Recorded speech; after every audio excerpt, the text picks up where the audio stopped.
So I chose Indiana University. It was the #1 school in the country in terms of recreation. And so I came here to get my doctorate in recreation and teach people how to do what I had been doing. Got here, got into the summer program in '77, was sitting next to a fellow in class, and he said, do you know how to schedule a tournament? I said, yeah, I do. He said, well, they just lost the intramural associate director who's in charge of all the intramural sports. He just quit. Why don't you go talk to the director? You might be able to get on as a graduate student working with that. So I went up there, was hired in '78, and started and worked '78, '79, '80, graduated my doctorate in '80, and had just a lifetime experience working with intramural sports from those 3 years. In charge of one of the largest intramural programs in the country. 500 basketball teams, 450 volleyball, 400 soccer. I mean, just a huge program. About 250 officials, student officials, about 50 supervisors. Just a huge program. I never had worked with Greek system. Had to learn the Greek letters. All that stuff was new to me. I never played intramurals at Memphis State, and so it was just a lot of fun. Working a lot of hours. Worked 70 hours a week, but just really enjoyed it while I was going through my doctoral program. And I also got my master's degree at Memphis State when I was there, bachelor's and the master's. So I graduated in '80, wasn't going to be a teacher. I was going to be a higher education teacher. Left IU here, went down and got a job at University of Southern Mississippi, was teaching in recreation, and got there. About a month into it, I said, this is not what I really wanted to do compared to IU. The boss here at IU in Rec Sports said, we'd like to have you back. The person that we hired was not what we thought, and we would like to have you back. I said, sure. So I came back in 9 months in '81 and was hired as the associate director of intramural sports, and there was associate director for informal club and aquatics and those things, and then there was the director. And so I worked there till '93. As associate director, and then in '93 a full-time position in academics and recreation for a professor in rec sports, and so I took it, and so I've been there since '91, 2014, so however many years that is, 23 years in academics. So that's my background. Wanted to be a PE teacher and a coach, did it for a little bit, ended up in recreational sports, loved it because you work with all kinds of people regardless of their skill ability, and have been doing that for the last 37 years or so, 36 years. Wow. That's a little bit, and as I was mentioned earlier, we'll be retiring in May 31st of this year, so maybe 36 years here at IU, plus my time in Memphis and coaching in Missouri, so it'll be about 41 years in the field. So we want to talk more specifically about the organization you ran here at IU. Okay. Back in the early '80s. So let's do the intramurals. The intramurals. And rec sports, okay. Yeah, and just tell us about some of the demographics of the people you're trying to cater towards with the intramurals, and okay.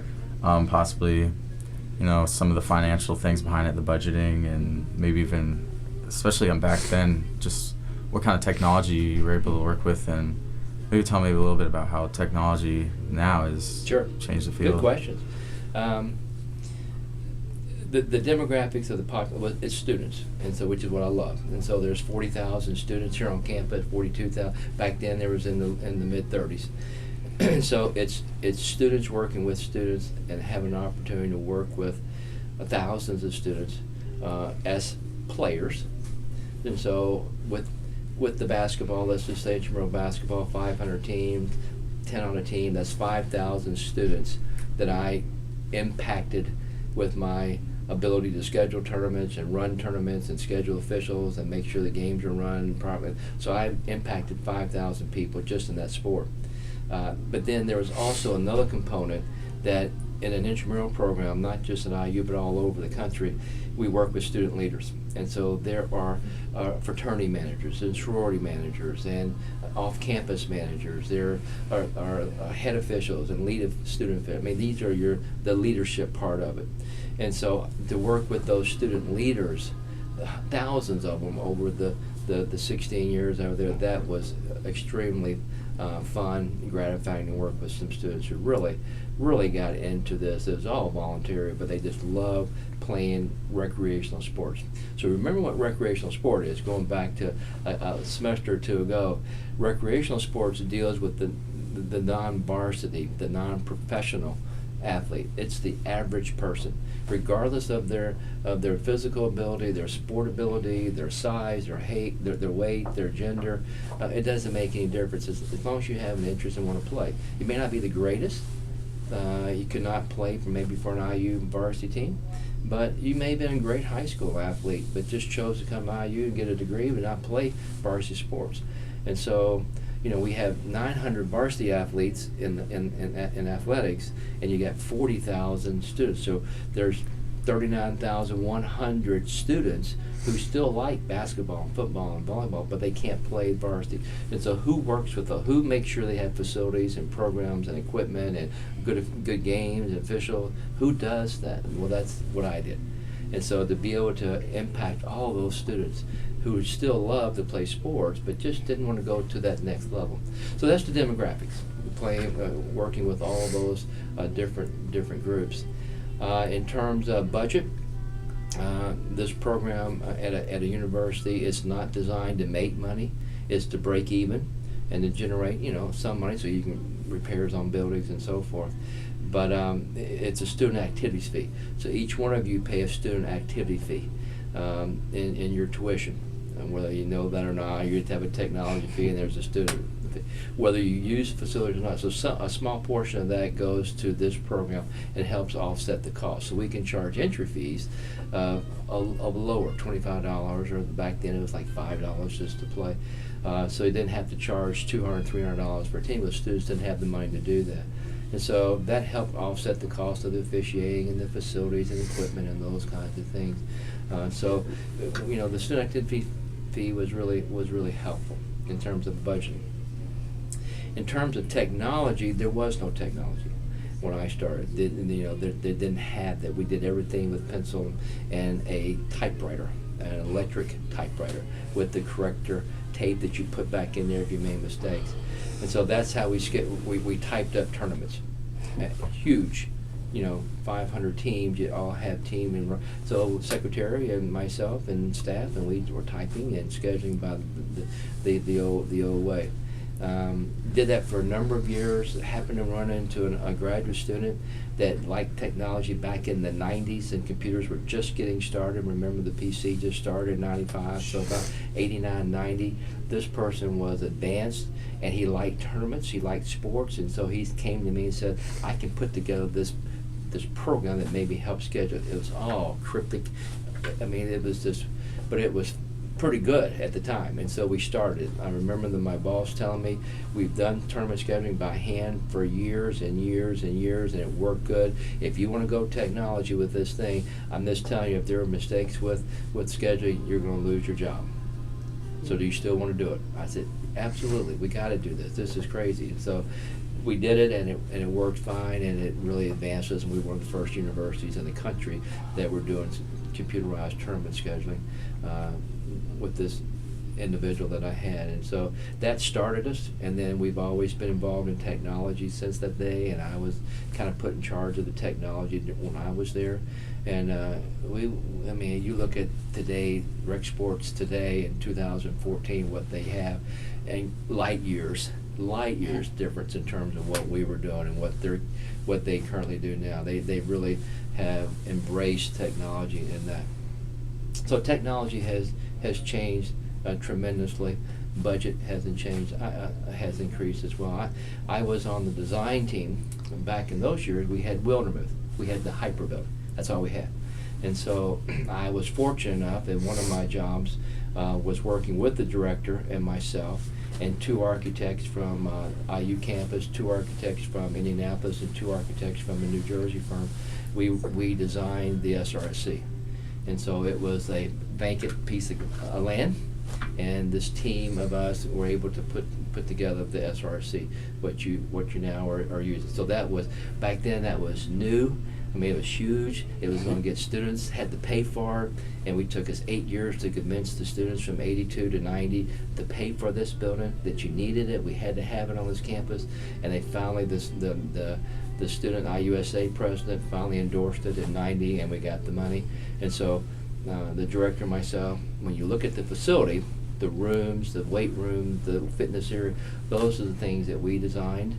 And then the architect team put in all the cutesy things. But that was fun. I mean, I'd never done that before.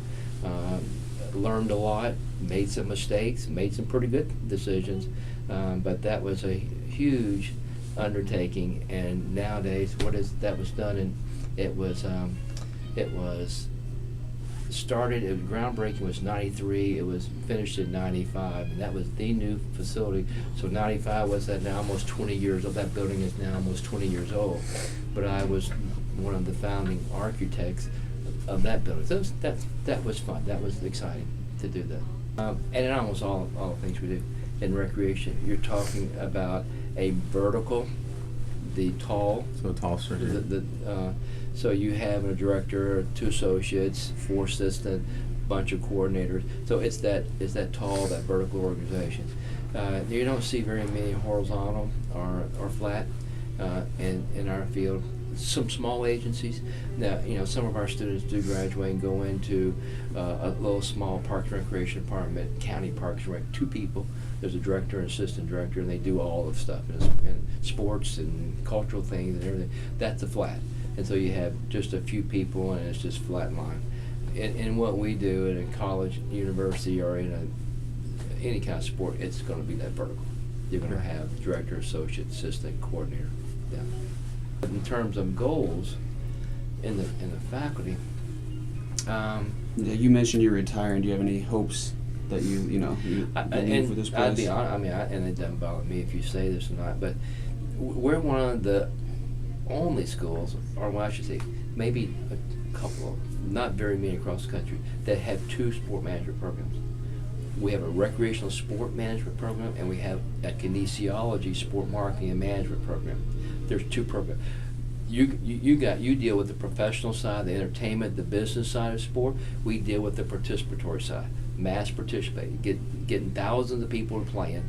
You're involved with Peyton Manning and getting 100 football players on the Broncos or the Colts, right? But your job is to get people into those stands for Earthside to make money. It's a business. It's an entrepreneurial business thing. We don't care about money. We don't care about those. We care about getting people not in the stands but into the field. Well, so there's 2 different programs. Most around the country, you'll see it in one. It's one program called sport management or sport administration, whatever you want to call it. And then they have different feeders. If you want to go professional, go this way. You can go recreational. But there's one program. And that's, I think, what we should have here. We should have one program, because everybody's confused. You don't know the difference between what I do in recreation and what sport communication does in kinesiology. Students I have come and say, I thought they were the same thing. What do you do? What do they do? I'm so confused. I don't know what's going on. And if we have one program, I think it'd be a lot easier for you guys, for the students to understand what my degree is and what career paths I can go. So let's have a Dr. Sales' course, the 210, 220, P211, whatever 211, yeah. But that intro course. Yeah, He has 211. 200, 300 students. That's a great course to do an intro and then explain all of the paths. Professional, recreation, college, wherever you want to do. But then the students sitting in that class say, oh, this is great. I think I want to go pro.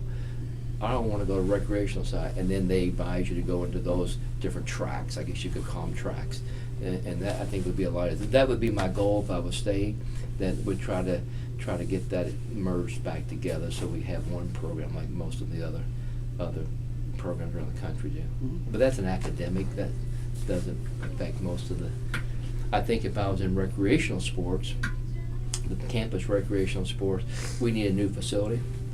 That facility, I don't know if you guys use that much, but it's crowded, 20 years old now, and so to compete with other universities around the country that they're trying to get students to come, we need a new building. We need a 3rd building, or we need a major expansion onto the north side of that other building. We need more parking out there.